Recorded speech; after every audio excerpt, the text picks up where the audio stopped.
ಇಂದೇ ಡೌನ್ಲೋಡ್ ಮಾಡಿ ಮತ್ತು ನಿಮ್ಮ ನೆಚ್ಚಿನ ಶೋಗಳನ್ನು ಆನಂದಿಸಿ. ಓಹೋ, ಇವರಿಬ್ರು ಕಿತಾಪತಿಯಿಂದನೇ ಭಾವನವ ನಮ್ಮ ಮನೆಯಿಂದ ಹಚ್ಕೋಗೋರ. ಈ ವಿಷಯನ ಮೊದಲು ಸಿದ್ದುಗೆ ಹೇಳ್ಬೇಕು. ಮಾಡ್ತೀನಿ ನಿಮಗೆ. ಇವ್ರು ನೋಡಿದ್ರೆ ಅವಳನ್ನ ಚೆನ್ನಾಗಿ ನೋಡ್ಕೊ ಅಂತಾರೆ, ಅವಳು ನೋಡಿದ್ರೆ ಅಲ್ಲಿ ಮನೆ ಬಿಟ್ಟು ಹೋಗಿದ್ದಾಳೆ. ಒಳ್ಳೆ ಪೀಕ್ಲಾಟಕ್ಕೆ ಬಂತಲ್ಲಪ್ಪ. ಏನಯ್ಯ, ಏನು ಯೋಚನೆ ಮಾಡ್ತಾ ಇದೆಯಾ? ಇದರಿಂದ ಏನು ಕತ್ರಿ ಕೆಲಸ ಇಲ್ಲ ತಾನೇ? ಆ ಥರ ಏನಿಲ್ಲ ಸರ್, ಎಲ್ಲ ಆರಾಮಾಗಿದೆ. ಮೊದಲೇ ಹೇಳಿದ್ದೀನಿ, ಈ ಕೆಲಸ ಆಗಲಿಲ್ಲ ಅಂದರೆ ನಿನಗಿರೋ ಕಷ್ಟದ ಜೊತೆಗೆ ಹೊಸ ಕಷ್ಟಗಳೆಲ್ಲ ಬಂದು ಸೇರ್ಕೊಂಡ್ಬಿಡ್ತವೆ. ಆಮೇಲೆ ನೀನು ಎಲ್ಲಾದರೂ ನೇಣು ಹಾಕೋಬೇಕು ಆಟೆಯ. ಅಯ್ಯೋ, ಆ ಥರ ಎಲ್ಲ ನಾನು ಬೇಡ ಸರ್, ನಾನು ಬರ್ತೀನಿ ಸರ್. ಸರಿ ನಡಿ.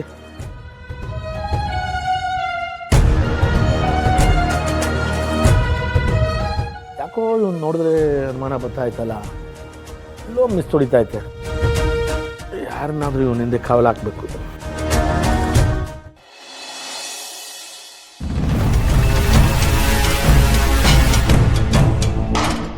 ಇವರೆಲ್ಲ ಸೇರ್ಕೊಂಡು ಯಾಕಿಂತ ಮನೆಯಾಳ ಕೆಲಸ ಮಾಡ್ತಾ ಇದ್ದಾರೋ? ಇವರೆಲ್ಲ ಮನುಷ್ಯರ?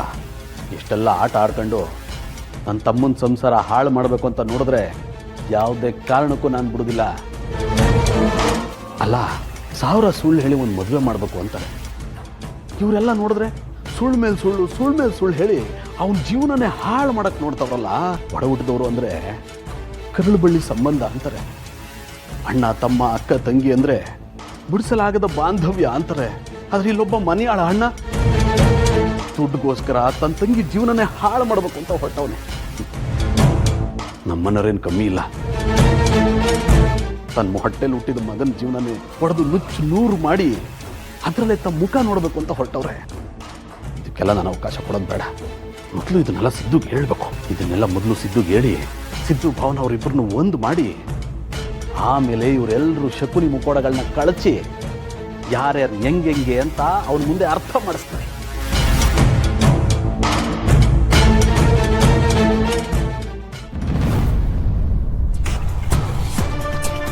ಏನ್ರಿ, ಏನೋ ತುಂಬ ಯೋಚನೆ ಮಾಡ್ತಾ ಇದ್ದೀರಾ? ಒಬ್ಬೊಬ್ಬರು ಏನೋ ಮಾತಾಡ್ಕೋತಾ ಇದ್ರಿ, ಏನು ಸಮಾಚಾರ? ಏನಿಲ್ಲ, ನಂಗೊಸಿ ಅರ್ಜೆಂಟ್ ಕೆಲಸ ಅದೇ, ಬರ್ತೀನಿ. ಅಲ್ಲ, ಇಷ್ಟೊತ್ತಲ್ಲ ಏನು ಕೆಲಸ ನಿಮ್ಮದು? ಎಲ್ಲ ನಿಂಗೆ ಹೇಳ್ಕೊಂಡು ಕೂತ್ಕೋತೀನಿ. ಸುಮ್ಕೋಗಿ ಕ್ಯಾಮೆ ನೋಡಮ್ಮೆ, ಆಚೆ ಕೆಲಸ ಇದೆ ಅಂತ ಹೇಳ್ತಾವನಿ. ಏನಮ್ಮ ಎಲ್ಲ ಹೋಯ್ತೀರಿ, ಏನು ಮಾಡ್ತೀರಿ ಎಲ್ಲ ಹೇಳ್ತಾರೆ ಬೆಳಿಗ್ಗೆ.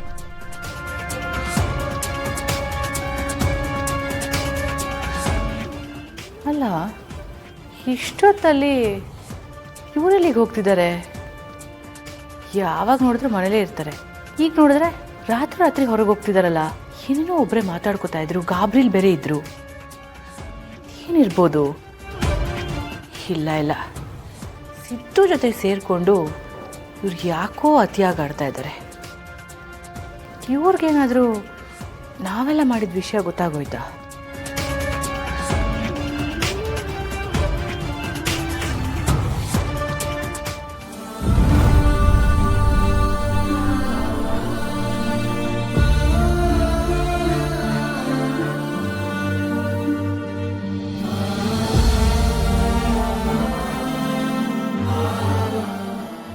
ಜಯಂತ್, ಯಾಕಪ್ಪ ನಿದ್ದೆ ಮಾಡೋದು ಬಿಟ್ಟು ಇಲ್ಲಿ ಬಂದು ನಿಂತಿದೀಯಾ? ಯಾಕೆ? ನಿದ್ದೆ ಮಾತು ಎಲ್ಲಿದ್ದು ಶಾಂತಮ್ಮ? ಕಣ್ಣು ಮುಚ್ಚಿದ್ರೆ ಸಾಕು, ನನಗೆ ಬರೀ ಇವರು ನೆನಪುಗಳೇ ಕಾಡ್ತಾ ಇವೆ. ಶಾಂತಮ್ಮ, ನಿಮಗೊಂದು ವಿಷಯ ಗೊತ್ತಾ? ಮದುವೆ ಆಗಿ ಒಂದು ದಿವಸನೂ ನಮ್ಮ ಜಾನ್ ಇವ್ರನ್ನ ಬಿಟ್ಟು ಮಲಗಿದ್ದೇ ಇಲ್ಲ. ಅವ್ರು ತವ್ರ ಮನೆಗೆ ಹೋದರೂ ನಾನು ಹಿಂದೆನೇ ಹೋಗ್ಬಿಡ್ತಾ ಇದ್ದೆ.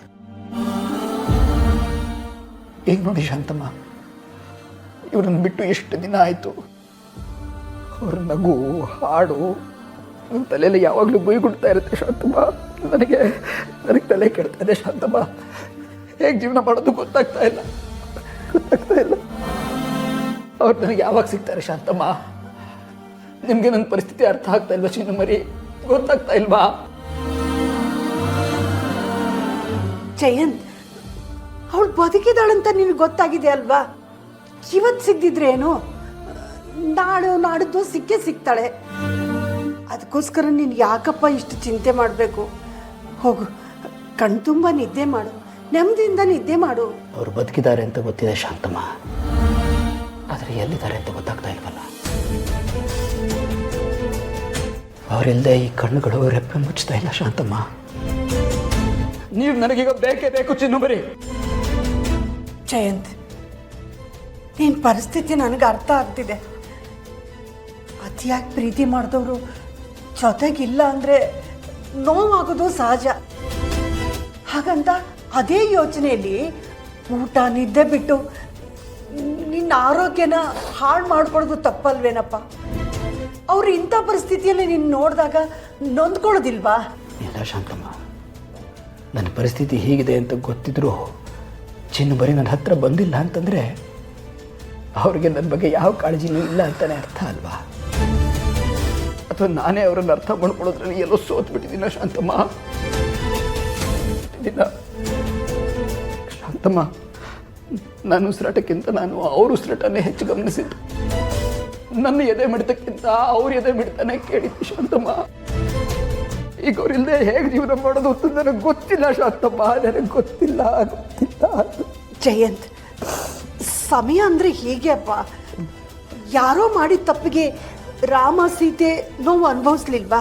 ಹಾಗಂತ ಅವ್ರ ಪ್ರೀತಿ ಕಡಿಮೆ ಆಯ್ತಾ? ಎಳ್ಳಷ್ಟು ಅವ್ರ ಪ್ರೀತಿ ಕಡಿಮೆ ಆಗಲಿಲ್ಲ. ರಾಮ ಬರ್ತಾನೆ, ನನ್ನನ್ನು ಕರ್ಕೊಂಡು ಹೋಗ್ತಾನೆ ಅಂತ ಸೀತೆ ಕಾಯ್ದಾಗೆ ನೀನು ಕೂಡ ನಿನ್ನ ಹೆಂಡತಿ ಬರ್ತಾಳೆ, ನನಗೆ ಸಿಗ್ತಾಳೆ ಅಂತ ಕಾಯ್ತಾ ಇದೆಯಾ.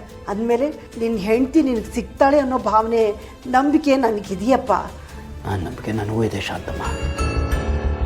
ಆದರೆ ಯಾವಾಗ ಸಿಗ್ತಾರೆ, ಎಲ್ಲಿ ಸಿಗ್ತಾರೆ ಅಂತ ಗೊತ್ತಾಗ್ತಿಲ್ವಲ್ಲ. ಈ ನನ್ನ ವನವಾಸಕ್ಕೆ ಯಾವತ್ತು ಅಂತ್ಯ ಸಿಗುತ್ತೋ.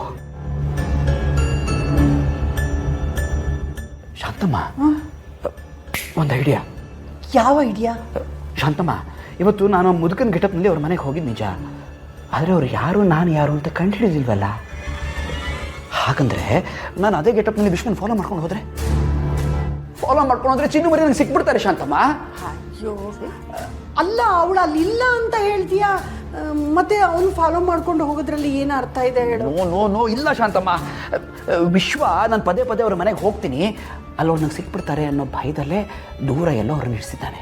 ಅದರ ದಿನಕ್ಕೆ ಒಂದ್ಸಲಿನಾದರೂ ಅವರನ್ನು ನೋಡೋಕ್ಕೆ ಹೋಗ್ತಾನೆ. ನಾನೀಗ ಮಾಡಬೇಕಾಗಿರೋದು ಇಷ್ಟೇ, ವಿಶ್ವನ್ನ ನಾನು ಫಾಲೋ ಮಾಡಬೇಕು.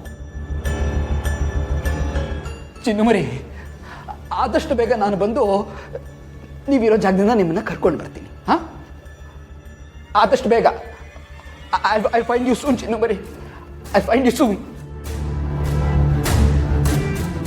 ಯಾಕೋ ಇವನು ಆ ಹುಡುಗಿನ ಎಲ್ಲೋ ಒಂದು ಕಡೆ ನೆಮ್ಮದಿಯಾಗಿರೋದಕ್ಕೆ ಬಿಡೋದೇ ಇಲ್ಲ ಅನಿಸುತ್ತೆ. ಇವನ ಕೈಗೆ ಸಿಕ್ಕಿದ್ರೆ ಆ ಹುಡುಗಿ ಕತೆ ಏನಾಗುತ್ತೋ ಏನೋ. ದೇವ್ರೆ, ಅವಳ ನೀನೇ ಕಾಪಾಡಪ್ಪ. ಲಕ್ಷ್ಮೀ ನಿವಾಸ ಲಕ್ಷ್ಮೀ